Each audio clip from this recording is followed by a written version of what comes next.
and the most interesting is yet to come. Capitalism versus socialism. You can start. You begin. Regarding capitalism versus socialism? Yeah, or just one of the two, to be honest. Capitalism or socialism. I'm happy to talk about either. Well, I'm for pro-choice, but to play devil's advocate, Owen, you are assuming that no cognition occurs before birth. It's effectively the Schrodinger's cat problem that we have no way of knowing. Sorry, I just got distracted by that little bit in the chat. This is my first official debate. I sparred a little bit, but it was more of a discussion than it was a spar with Owen on abortion. But yeah. On capitalism, I have this general belief that liberty is good. Now, regarding abortion, you think that a person should have the liberty to choose what they want to do with their own body, but I believe that the unborn has the liberty to life. Just to avoid that little bit of hypocrisy I might be accused of. But regarding capitalism, I believe in private property rights, that what you own is decided upon you, what you want to do with it, that being a business or a house, for example. And you can do whatever you want with your business, decide however much you want to pay your workers, whatever you decide you think is going to keep your company afloat, or even to help advance your company, or advance the lifestyle of yourself or some of your best employees. Well, talking about employees, do you not think capitalism enables the exploitation of your employees? Do you not think the concept of profit is deeply flawed because it allows a boss to seize money generated by someone who wasn't them? So, for instance, money that wasn't generated by them? So imagine a situation. You've got a factory, you've got the workers doing the work, making the goods, and they produce a sum of money. The boss comes in, he prizes most of that money for himself, and then hands back scraps to. Can I interject right there? Yeah, sure. They wouldn't have a place to work if the business owner did not buy the piece of land that he needs and cultivated the money into building that business, or even bought an old building for that matter, and put in all the furnishings to help his business operate. The interjection there is that we live under the assumption there that the labor hours are what you need to sell in order to have your place in society. In a socialist society, everyone is able to either be provided for, or it's each according to their ability, each according to their need. And given that the way the world's moving, where we don't need as many physical jobs, we don't need just physical labor, we don't actually need everyone to hold jobs. It would be actually more beneficial if a lot of people were able to dedicate their time to more academic stuff and more thinking and jobs, not necessarily jobs, but just activities that were just productive. So you're for automation? Sorry? So you're for automation? I'm for what makes life easier for the planet and for humanity. And yeah, I think that if we have robots and computers that can do things better than humans can, it's important to use them and then make life easier for humans. And I think a system where you need to sell your labor hours in a world where the jobs that you need to have the labor hours put into are getting lesser in number, fewer in number even, that's a deeply flawed point. And I don't think, and going back to what I was saying, it's theft for a boss to prize money that was generated by the workers. The workers did the work, and the boss did none of it. The worker agreed to work for the boss, so I do not see how it's theft. It's not like the boss is going up to the worker and saying, "Give me your money, or I will shoot you." Yes, but in capitalism, if you don't do that, then you're essentially unemployed, and you're relying on minimal welfare. And in America, especially, you're gonna have to work to survive. Be the same thing if there was no civilization. You can't say then that the worker agreed to it, because it's not legitimate agreement. It's forced. In a fair society where you didn't have to sell your labor hours to survive, this wouldn't take place. You wouldn't if the boss said, "Oh, I'm going to take most of the money, but you have to work for me." In a fair society, the worker could say, "No, why would I work for you? You're taking money from me for stuff that I'm doing for you. I made the money, but you're taking the majority of it. So no, well, the money did not go directly to the worker, or he transfers the money to the boss, and then the boss gives out the pay. Like, yes, but the boss then in capitalist society, the boss is taking the majority of the money. So look at what CEOs make compared to those. yeah, he's taking the majority of the money to pay the bills and even make himself a living. Well, no, but the money. So, for instance, why are CEOs and those on the height of the company billionaires and millionaires and the wealthiest and live luxury lives, whilst the workers who do the work and who essentially keep the company going earn pitiful amounts compared to that? Look at, for instance, a company like, I don't know, like McDonald's or something, for instance. It's a pretty basic example. But if you took out the boss of McDonald's, the workers, yeah, fine, there's no boss anymore, but they can self-organize. They can form unions. They can form Soviets to organize themselves. Take out the workers, and what's going to happen to McDonald's? Who's going to be manning? I'm sorry, you can form what? You can form unions, and you can form what? Because it almost sounded like you said what? Soviet.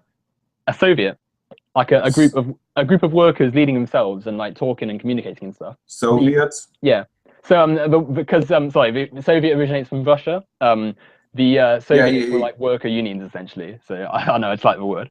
But no, it's true though. Like workers are capable of self-organization, and they don't need a CEO prizing their money that they generated from them to simply like hire them and stuff. Like I said, McDonald's would be nothing without the workers, yet they get minimum wage, if that. And the CEO of McDonald's is what, a billionaire probably. Like the shareholders are the ones with all the power for doing nothing. It's a colossally unfair system. And if you remove the workforce that is being exploited, the world isn't fair. Nothing. Sorry? The world isn't fair, man. Can you not see that's a bit of a silly thing to say? Like, if it's not fair, then you change it. And hence capitalism isn't fair, so you change the system to a better one. You allow the workers to be liberated from but I would strive to raise myself up on the economic ladder rather than go to the government, say tax my boss more so that you can give me his money. The whole point is that we get rid of bosses. We don't need individuals and the collective few governing and dictating over the many. Okay, but for starters, you aren't going to get rid of business managers completely.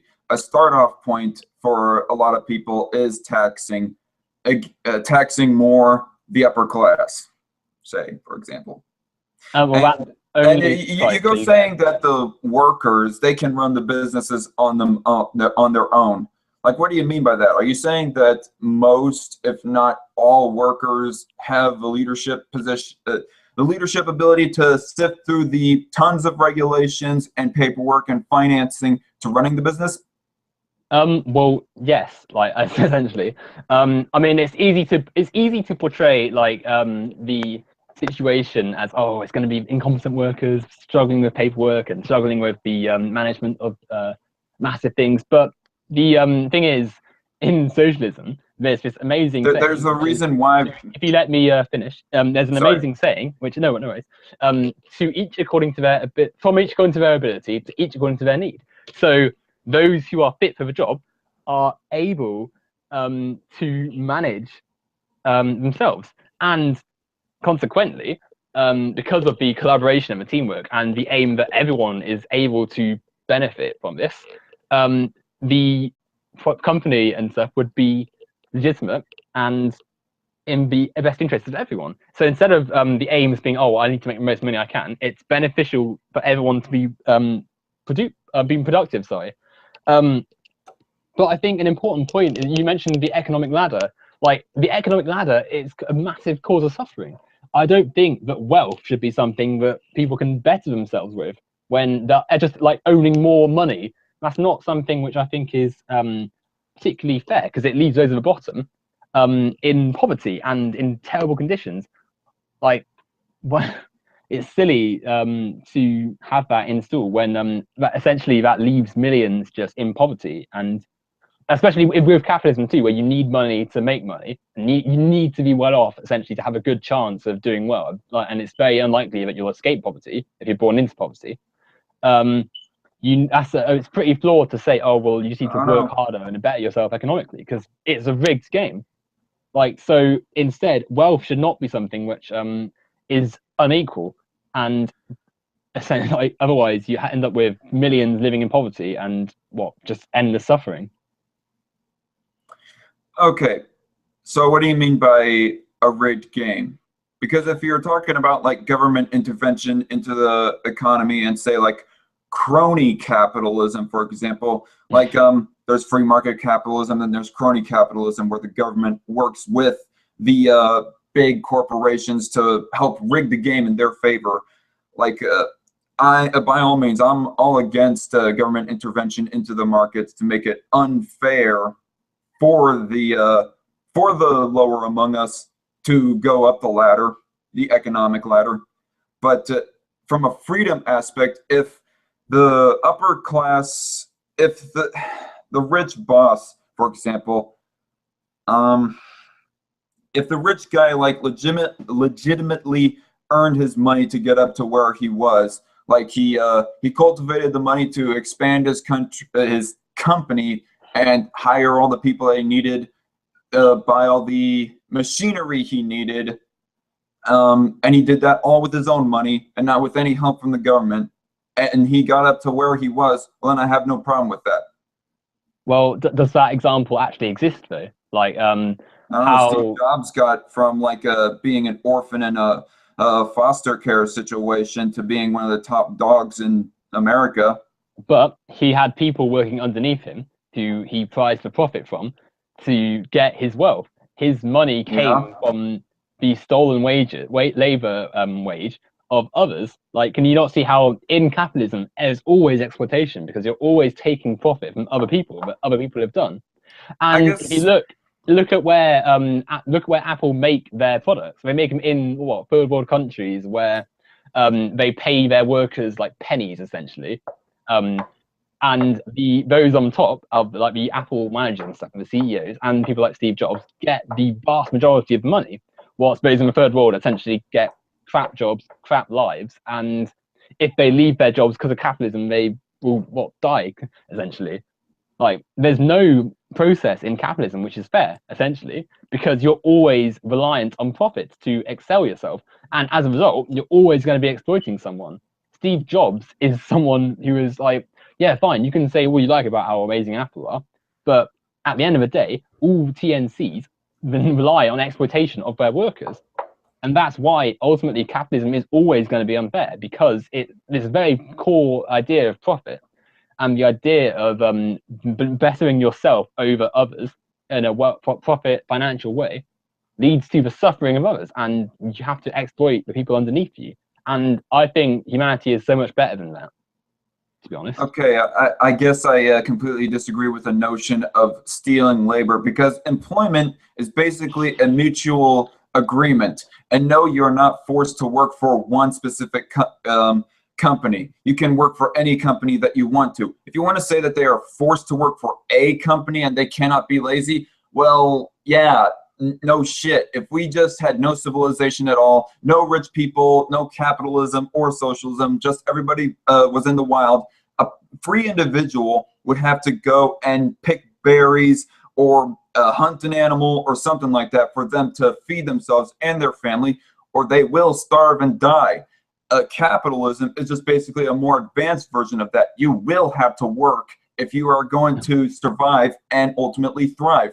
And now, employment, that is a mutual agreement. You are saying, I will work for you for this much wage, and the boss is saying, I will give you this much wage for this much labor. You guys shake on it, and you agree to work for the boss, and the boss agrees to hire you.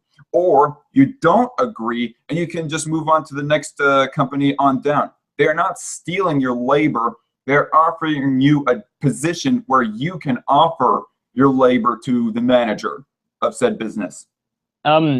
Again, that's not. I mean, firstly and foremostly, it's not a real agreement. It's essentially one party has. So I was forced to work for Village Inn, the restaurant that I worked for beforehand, and I was forced to work for the manufacturing job that I work right now. That's not quite what I meant. I more meant the conditions that you're accepting there's no agreement to it. You're in a situation where people are in a situation where Yeah, if and they I don't can quit work, whenever I they'll want starve. to. If they don't work, they'll starve. If they don't agree to sell their labor hours for a ridiculously low price, then their way of life is going to just come to a crashing halt. Like, it's ridiculous to argue that you just agreed to have your labor sold, because no, you're not under capitalism, you're in no position to challenge that. Unless you're extremely lucky, you're going to have a boss who's taking the majority of the profit from what you did, to have that money raised. Sorry, it's not a fair situation at all. Why is it fair for those who do the work to not receive what the value of the work they did? Moving on to what you said about capitalism is just an advanced form of natural, like, human scourging and stuff. It's like, well, I meant in the aspect of that you have to work in order to survive. yes, but of course, things need to be active and working and stuff to survive. But why can't everyone work together? Why can't society collaborate together under socialism, under a better system where everyone is looked after and everyone's value is considered? And basically, if you let me finish, sorry. don't worry. Everyone's contribution is mattering, not just based on how much money they make for someone else. If everyone is looked after, then it's a more productive society because everyone's work is being contributed to the end goal. And plus, in a society where there's fewer jobs, because corporations and like companies, they don't want workers when they can have robots and electronics where they can cost less. When that is a thing, there's not going to be the jobs there to sell your labor hours for. So people are just going to be stuck in poverty or in on like minimum like welfare and stuff, with no way out because there's no jobs. There's physically nowhere for them to go and work. And you under the free market, that's fine because the corporations, like, they're not going to need to give anyone these jobs. So humanity's it's sort of at a stage where we need to evolve beyond capitalism, a deeply flawed system.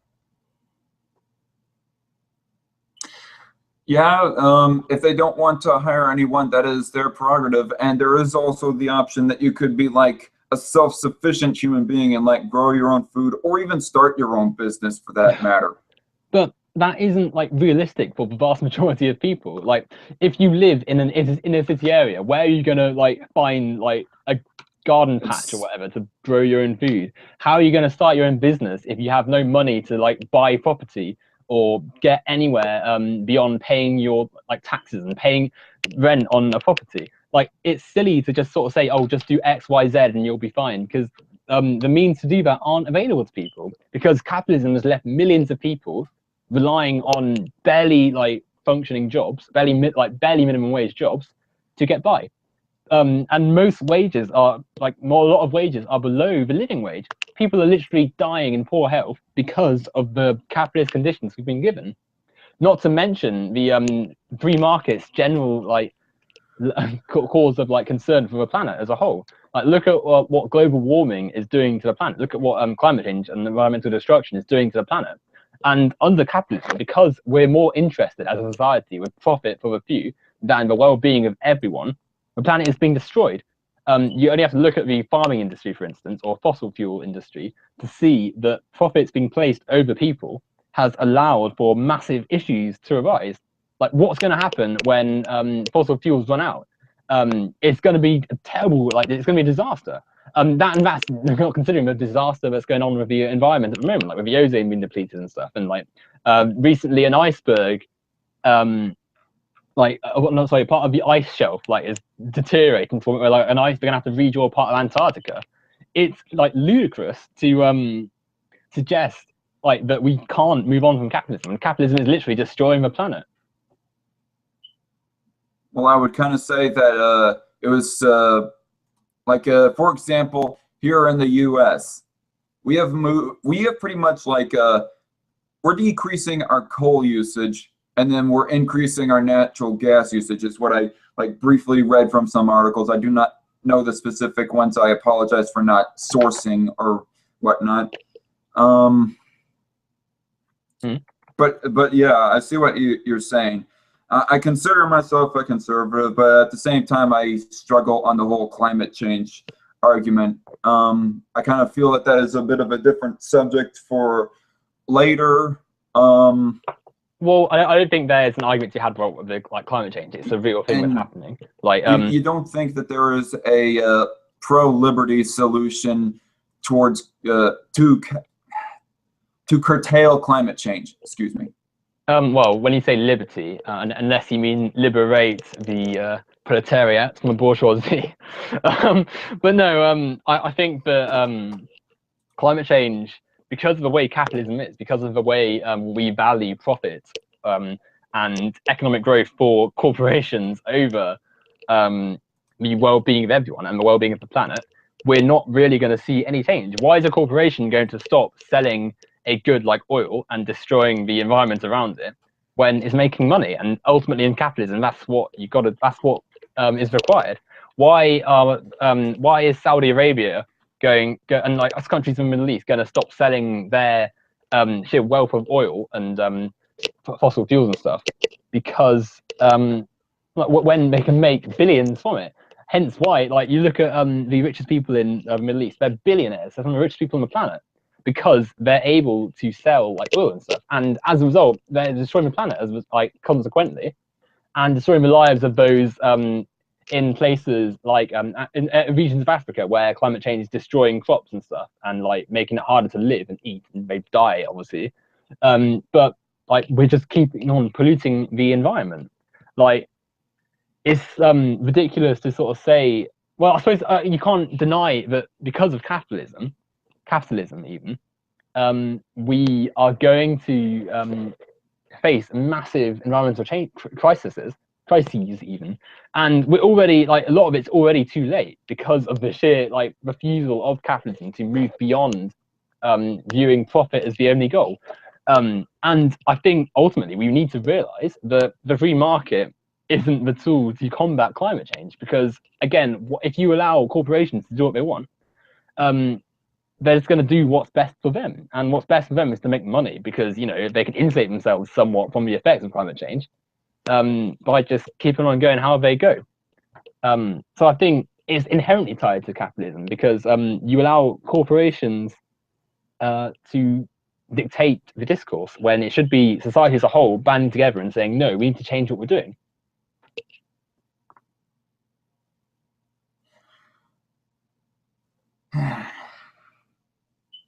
We kind of moved on from ownership of property to climate change.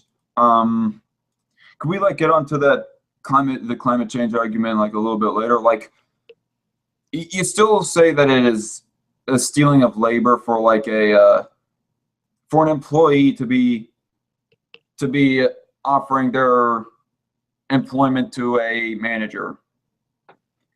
An employee willingly wants to like sell their labor hours for less than what it's worth.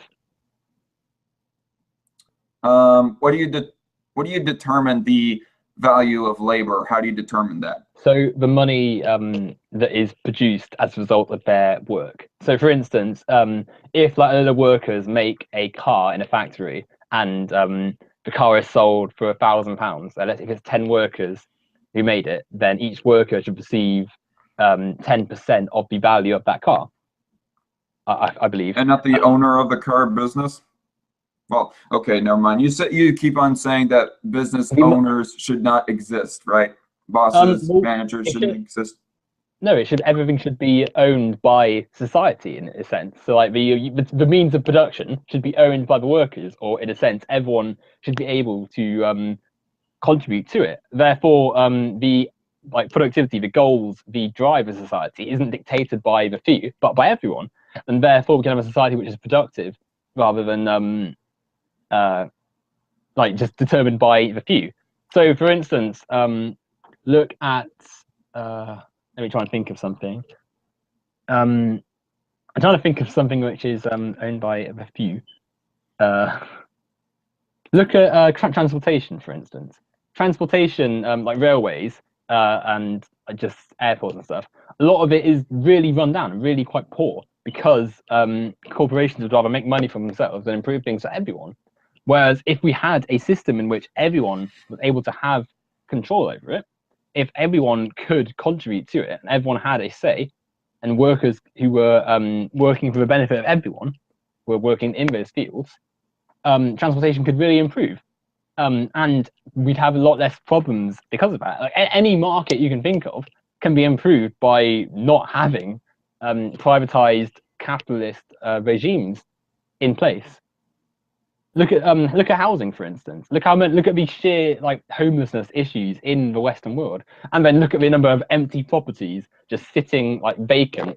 There's no need for homeless people to exist, but because of capitalism, we have people dying on the streets whilst like houses sit empty. Look at the amount of food that is wasted every year. That as a consequence of I don't know, like farming industries and food producers just throwing away food they can't sell and throwing away food that they deem unmarketable. There's just there's like food lost because of just greed, essentially being unable to sell it for more. And meanwhile, we have massive populations of people starving and below the poverty line whilst all this food's been thrown away. It's like you just look at this sheer number of problems with capitalism and the way our society is, and it's like this doesn't have to happen. Why do people need to suffer? So you would consider yourself like a libertarian socialist or an anarcho-communist or something along those lines? To be honest, I don't really know specifically where I stand with those things. Probably close to an anarcho-communist, probably more of a socialist, I would say. Though a libertarian socialist is what maybe. Okay, and so the what if, say, for example, like this perfect socialist utopia happens, where all the workers, where the average Joe, all the workers collectively own the means of production of everything. Mm-hmm. Own all the housing, own all the farming, own all the manufacturing for our phones and cars and all that crap. What if somebody freely wanted to set up their own business where they hired people? What's to stop them from wanting to set up their own business? Well, like there's nothing wrong with self businesses, and indeed, under socialism, like these businesses don't disappear. Like there's nothing wrong with having like small businesses and stuff. The only thing that changes really is that they can't exploit their workers by seizing more than their share. Like so, for instance, if you have workers underneath you, you can't take more than what they generated. Like you can't profit from your workers, essentially. It's all that would change. I keep on losing my train of thought. This is why I keep on end up wanting to interrupt you, is because you say something and then you say a whole bunch of other stuff right after that when I wanted to make a point onto something you said a little bit earlier.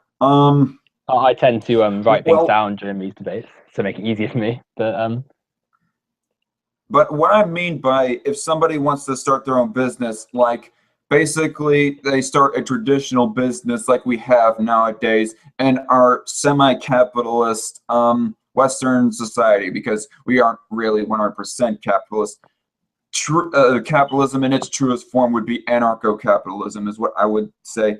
But say in this libertarian socialist society of yours, all the workers, all the average Joes collectively owned everything, but this one single guy decided to find his own piece of land, build a building on top of that, make his own product that is unlike any of the other products developed before.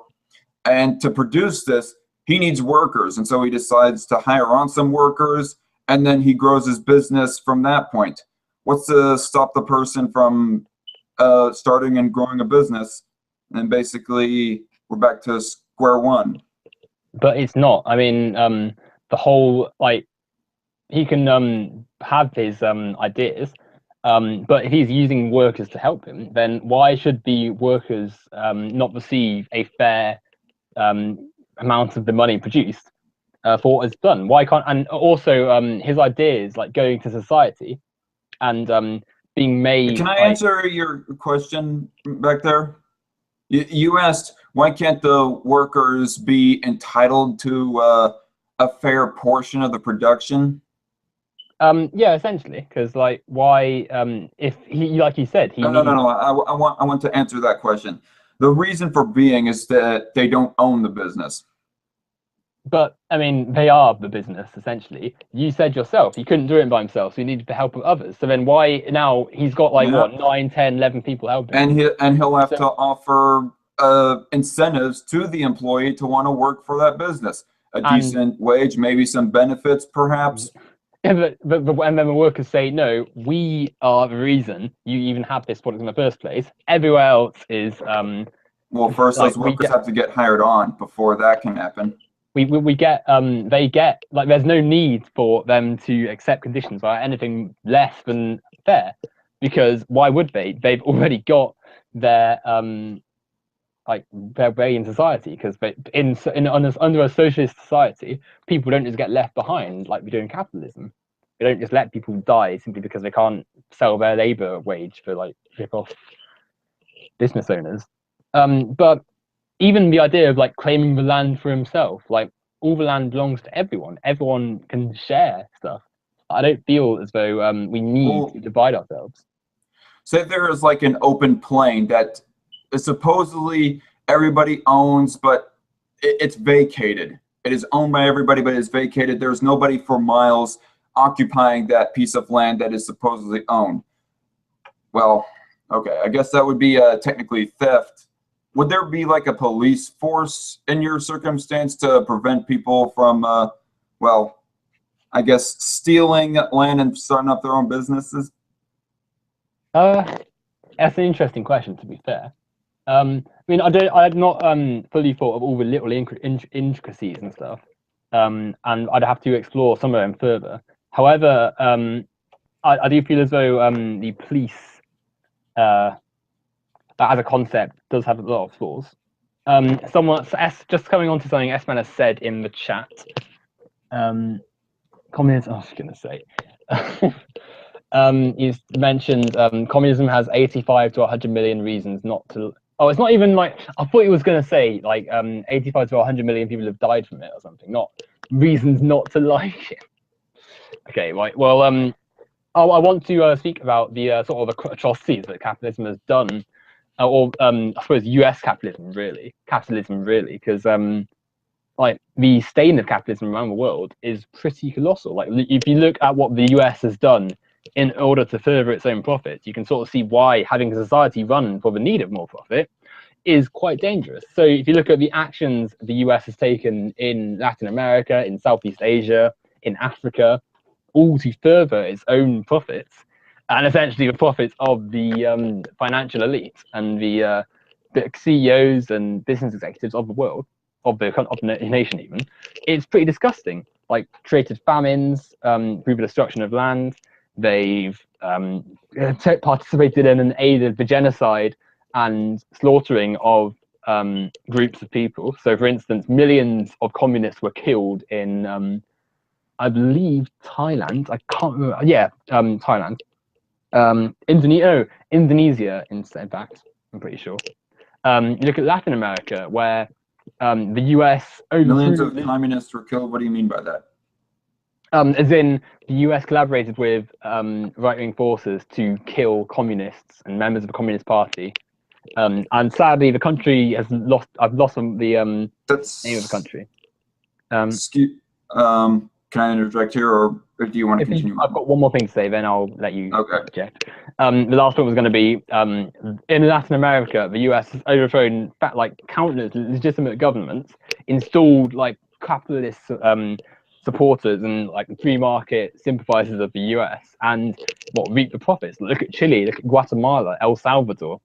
Its crimes and its atrocities abroad are countless, and it's all in the name of capitalism and for more money. And if we have this as our motive in society, we'll keep on seeing this, because ultimately, if you place an advantage of wealth increasing for people, you're going to see atrocities happen, and we need to change that by removing capitalism and the inherent need for greed that these people have. Anyway, you're going to interject. Sorry. Yes, all these examples that you're bringing up sound more like examples of interventionism gone wrong. The United States being a police state when it does not need to be, more than it sounds like a free market capitalism where businesses were allowed to operate freely as they please. No, the US knew what it was doing. The US is fully aware of its actions as a nation. No. I mean, it's forcing. Okay, sorry. Go ahead. So, for instance, in Guatemala and El Salvador, the United Fruit Company, I believe, or it's like essentially a massive food distributor, was like in charge of vast areas of land in El Salvador and Guatemala, and people obviously in those nations didn't like it. So the government that was voted in were like quite left wing, were heading more socialist, and were giving land back to the people and nationalizing a lot of things. The US did not like this because their profits obviously decreased because companies that they had there weren't making as much money. So they backed and supported and aided a coup. The coup was successful because obviously the US against like little Central American countries, the US is going to win. And it was reverted back to capitalism, and obviously that led to the quality of life of workers there suffering. The US knew what it was doing because it needed and it benefits from capitalist intervention and the money raised there. Look at Chile, for instance, another country heading towards socialism. The US did not benefit from this, so it sends it backs Pinochet and his coup. The coup is successful, and you see human rights abuse take place. You see purges. You see all sorts of atrocities, but the US does not care because they make their money. Look at Venezuela. Venezuela is not. It's still it's not socialist, but it's under non-US friendly control at the moment. And because the US has lost oil trade with Venezuela, because of its their reclaiming of the nationalized oil system and stuff, they've backed and blocked aid. They've blocked aid to the country as a whole, and they're helping and supporting the opponents of the Venezuelan government to try and reinstate capitalism there. Like we clearly see the US's actions are always to benefit itself. And I think it's really important we recognize that the US and its love of capitalism will always be an undermining factor in the world until we remove capitalism. You know, it sounds kind of like we're moving on to the subject of interventionism and the United States being a police state, being the police force for the entire world. And just for a record, being for interventionism of other countries is not inherent to a free market capitalist belief. But can you see why it happens, though? Can you see why the US is so eager to interject in any potentially non-capitalist sympathizing state? Because it wants more wealth. It wants to be at the height of the capitalist world we live in. It's why, for instance, the US's food quality is far below that of European nations, because the corporations make more money from bypassing like health standards and selling low quality food. Look at the conditions that farming is in the US, where you have these like massive cesspools of like feces and waste just allowed to rot in farms because it's cheaper to dispose of waste like that. Look at the way animals are treated because of capitalism. Look at the disgraceful conditions you see like chickens and cows and stuff treated in, because who cares about morals when you can have money? Any system using capitalism will always see atrocities committed because of the need for money and because of the lack of care other things are applied.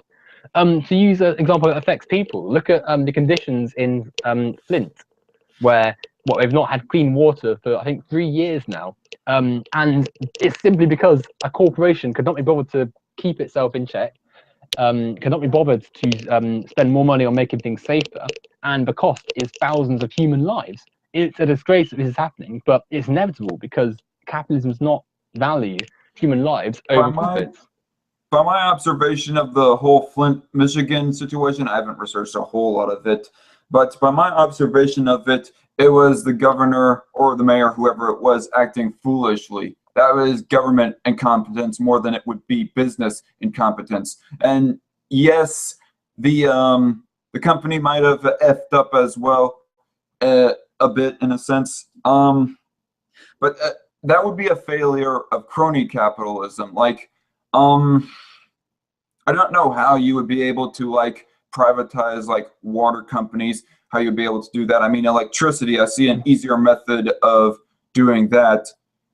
But like I said earlier before, governments and corporations working interchangeably with each other, directly with each other for the advantage of the corporation specifically, that would be crony capitalism, where they basically rig the game against everyone else. Like, I do not want the game to be legally rigged against anybody. Well, I wouldn't actually say it is crony capitalism. I mean, yeah, obviously there is collusion at times. However, when the means of production, when the tools are handed solely to private entities with minimal regulation, it is in essence capitalism. And it is capitalism which it causes a corporation to allow health and safety procedures and general conditions to deteriorate to the point where a city can go 3 years without clean drinking water. Like, people say, oh, the West has been made so great by capitalism, and then you go to a place like Flint and they're having to receive water in water bottles and wash with like tubs. Generally, the West has been made great because of our capitalist endeavors. Well, I mean, you mean the exploitation of the third world, essentially. Essentially, like, the reason the West is wealthy like, is because a lot of colonialism. The reason. Let me finish. Sorry, just to end my point. Essentially, the wealth that the West has is because of the colonial forces benefiting from the exploitation of others, and it's essentially why the West has so much money. Like, look at Britain; it made its wealth by colonializing India and the West Indies and regions of Africa, raiding its nation for its goods, using the workforce as essentially slave labor and forced labor, and then leaving. And yeah, fine, like, they left a few customs behind, but they also left the suffering of millions, and that is essentially the price of colonialism, and that's what gave the West its capitalist roots, and it's why it's at the top of the pile now. But even in the West, there are people who are starving. There are people who are in terrible jobs and in conditions which are unacceptable for a supposedly developed nation. Like, it's not acceptable for people in a supposedly, like, the world's third largest economy in the world to be drinking water from, like, off water bottles you had to collect from a collection point because your city hasn't been given clean water in 3 years. That's disgraceful. But they don't care because it's cheap. It's cheaper to focus on other things. It's better in their eyes to raise more profits for themselves and corporations, and thus the financial elite, than to help people not drink unclean water. I don't see how a system like that, where suffering is just acceptable because it's not as profitable as just ignoring it. And I don't see as to how the Flint, Michigan situation is related to free market capitalism. Well, why was it allowed to happen? Like, why? Because it's not a case of Why was it allowed to happen? Because apparently crappy governors, or I do not know specifically who it was, crappy political figures got elected. A pipe leaked with the I think it was a lead plant, and it essentially, like, ruined the water supplies and, like, filtration systems and stuff. But essentially, a lack of investment in actual health and safety, a lack of care applied by the corporation, and a lack of care in the legal situation too, allowed the situation to happen. But if we dig deeper, why are laws in America so backwards to allow this sort of thing to happen? Because we see corporations able to pump money in from the money they've already stolen from the workers, able to pump this money into getting their laws enforced, because the wealthy can control politics. Because if you have money, it's easier to be a political force, because obviously, like, You can spend money on elections. You can spend more on just getting your ideas heard, and it's easier for you. Hence why, like, when the Republicans are in charge, and to be honest, the Democrats as well, because both parties are just right wing and rubbish, to be honest. But corporations are at the core of both these like parties, and they're more concerned with making money than they are with benefiting society. And that is just capitalism, where you place profit over people. And ultimately, it has to change, because suffering is not acceptable, to be honest. I don't see why people should suffer while some people have billions and perfect lives, essentially.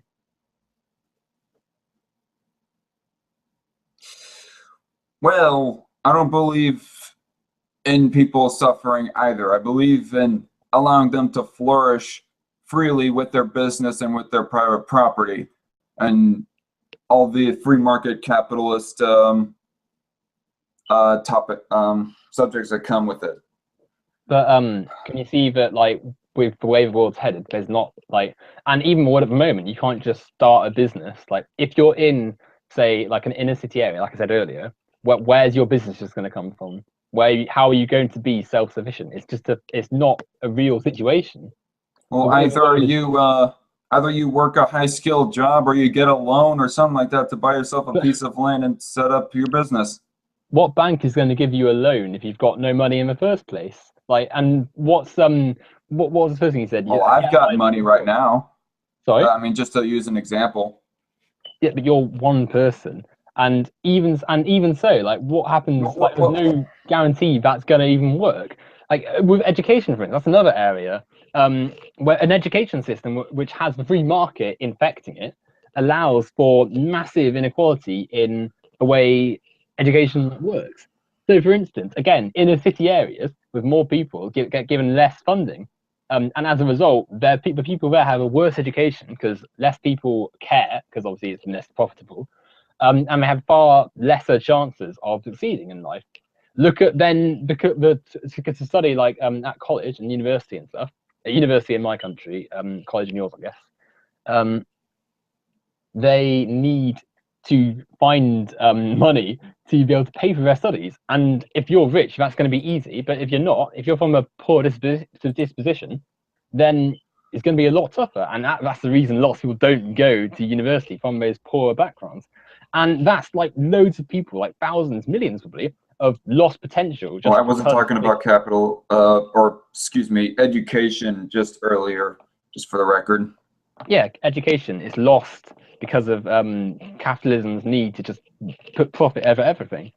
I think it's disgraceful that people lose out on a fair education because it's more profitable to invest in certain schools. Like, that's just awful. You seem to be acting like it is virtually impossible for somebody to start themselves a business. And then I go saying either somebody works a high-skilled job or they get a loan for them to buy a piece of land. And then you were all like, how are you going to be able to get a loan if you don't have any money? And I said, I, for example, have money and can get myself a loan if I wanted to. And can you start what? Could you start a business that would keep you like sustained and you'd be self-sufficient? Well, it depends if I have the ambition and the effort to want to do so. This brings back to the old subject of how many people have leadership capabilities. I do not think that I have leadership capabilities enough to be running a business, to be quite honest with you. I'm just bringing this up as an example that it isn't impossible for somebody to start a small business and grow that small business through success and hard work and effort. But it's highly unlikely. And let's say even if not everybody can be a super rich dude. Well, there shouldn't be super rich. We shouldn't divide ourselves by wealth like that, I don't think. And you talk about hard work. What about people born into easier conditions than others? They get a much easier start to life. And yeah, obviously there's work to be put in as well, but it's not the same as like someone who's born into a richer family is going to have a lot less to do than someone born into a poverty family. Like, because there's a lot of additional burdens to be made when you've got a family in poverty. Like, imagine the difference between having both parents there because they've got more time to spend with you, a nicer school, nicer environment, than say an area where there's more crime, where there's the school's a bit run down and it's not really had much investment put into it because no one cares, where businesses there's no investment into the area because it costs more and stuff, and it's not a very attractive area, and you realize that poverty sort of traps people within poverty, and it's hard to get out of poverty, especially when jobs are decreasing in number and people are getting poorer, and it's not acceptable to see that in a supposedly thriving capitalist world. And we need, again, I keep going back to this, we need to realize that people suffering is not acceptable, and we need to put people over profits. Yeah, people suffering is not acceptable. And I'll say again, I am open to the idea of a safety net for people. But it shouldn't be. At the same time, I do not want somebody's own personal private property to be taken away by the government and then given to someone else who did not own it from the start. Well, I mean, you could argue that if you, like, anyone, like, at some point the property was not yours, though. I mean, like, if you go by that logic. But then also, well, who owned the private property before me would be the question. I mean, did I steal it, or did I buy it, or did I just claim an empty piece of land that wasn't claimed by anybody? I mean, if it was stolen, well, then, yeah, that's unacceptable. But if I legitimately give the proper amount of money that the vendor for the land asks, well, then that is a legitimate ownership of the said piece of land, is if I give them the proper amount of money. Going by that logic, though, I mean, what about a person who sold it to you? I mean, if you go back far enough, could you not see that, like, it's no longer his private property because he made a legitimate exchange? No, what about the Native Americans and the people who were there, like, right, if you go far back enough, who were essentially kicked off their land, and like, what are them? Could they not then say, well, actually, no, all this is ours, you never made a transaction for us, we're living in, like, poor conditions to where we were?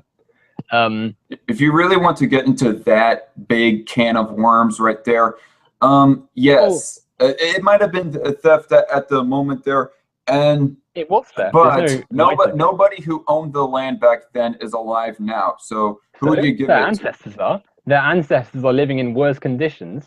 Their ancestors. Like not ancestors, like predecessors. That's it. Yeah, but if they're alive, could they not equally say, well, if like, you can't take away private property, then what about ours? We're in worse conditions. We are statistically worse off because of the events of the past. We've never had legitimate recompense and reparation for this. Can we? It's our property. Get off using that logic. But then you would say that's a bit ridiculous, because, like, then just going through history, like, tracing back who owned what when, and it's like you go back far enough and it's like, oh, well, this is ridiculous. So having private property, having land able to just be claimed by people and then, like, prized up, I think is silly. And when people hear, excuse me. Sorry, yeah, you go ahead. The case of the Native American genocide, if you want it.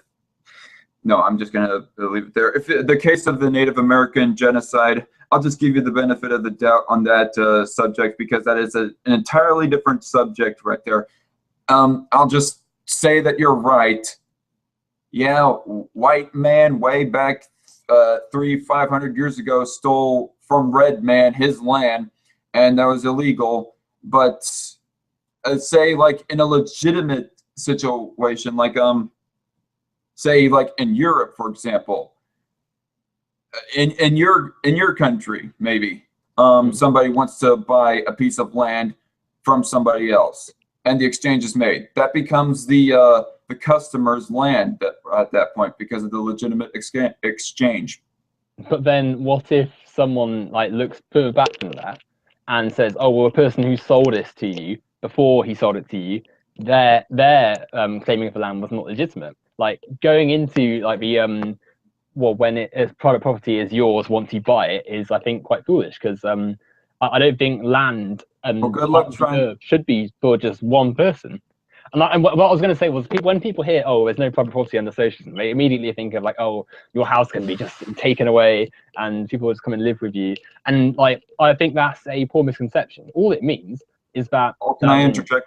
Or do you want to finish? I'm nearly finished. Yeah. Okay. All it means is that land can't just be prized off and kept away from everyone else. Because I think it's very unfair for, say, like like massive fields and acres of land just kept unused and out of service, whilst people are crammed into unfair closed conditions. Anyway, you interject. We should probably wrap up this little thing because I want to not go on for too much longer, if that's all right. Yeah, you're getting exhausted, aren't you? I guess we'll just leave the feminism debate for another. No, come on to feminism for a bit. I more meant just sort of wrap up capitalism for a bit and then come on to feminism for a little bit, because I'm okay to go for a bit longer, but it's been nearly 2 hours now, I think. So. All right. I equivalate the ownership of a business as the same as owning a house. You own both of them legitimately. They are your private property. One you conduct business in, the other you just reside in. They have different functions, but they are the same in the fact that you own them. Sorry, I had a little mind blank there. No fault of your own. Could you repeat what you said, please? I misheard it. Sorry. Okay. I equivalate a house to the same as a business in the fact that you own them. They are still your private property. You have different functions for them. One you reside in and one you conduct, well, business in. But they are both the same in that you are the proper and rightful owner of that land. But do you not think that land should be distributed evenly, and that transactions made in transactions made in a capitalist society involve an element of flaws and manipulation and extortion because of the nature of capitalism? And with a business, say like the guy who owns McDonald's, like, is it really his, or is it the workers who have made McDonald's the success it is today? Because like I said earlier, take away the workers and the company's got nothing. Take away the boss and the workers can organize themselves. The boss needs the workers, but the workers do not need the boss. Hey, can you re-ask the question that you asked at the beginning there of your statement there? About what? Fairness of land? Of private property ownership. I'm trying to think back to what it was. Sorry. So like how there's no need for land to be kept out of the ownership of society because No. You asked a question like something along the lines of should land be distributed? Oh, sorry. Why should land not be owned by all of society? Like everyone should be able to have. Because no one else claimed it or cultivated the money to invest and ultimately buy off that land. But I mean, you could argue that they haven't claimed it now. Like look at the amount of people who are forced into paying landlords who own multiple properties. Like, what happens to the people living in those like houses? Do they just lose like their right to stay there? I think that's not their private property. Then, if they're not the full-on owners of it, they're just renting it out. They're basically a paying resident of someone else's property. Okay, yeah, fair enough. Actually, yeah. Sorry, I may have messed up that bit. But the overall point though there is that like there's people who don't own anything and therefore are at the mercy of the system, and I think that's quite poor. And private property, like if you're saying, oh, whoever put the claim in it, it's a flawed system because like you can go back and find someone who owned it before you, and ultimately like force is what was needed to get it from you. So someone like look as recently as like only a few centuries ago, with traceable ancestors, where you can see people have been driven off their land or lost their land unfairly.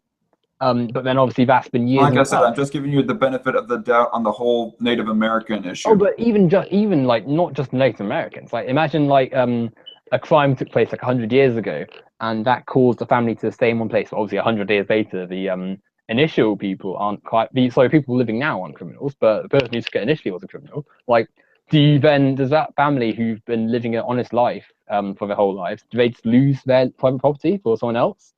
Like it's a very flawed way of doing things because the same like apparently all white people would be would have their home taken back to the Native Americans. Oh no, I only said that because if you're going down the person who owned it originally is a private property person, and the person that because they're Native Americans could have a legitimate point. But we don't need to compete for all this land. Land should be all collaboratively owned, and thus we can have a society where everyone has a nice home with the multiple resources we have. Anyway, I'll let you say a closing sort of statement about this bit now, and we'll talk about feminism a little bit afterwards. My land, my property, keep it off keep your hands away from it. Fine, all right then. Don't tread on me. Oh no. Oh God.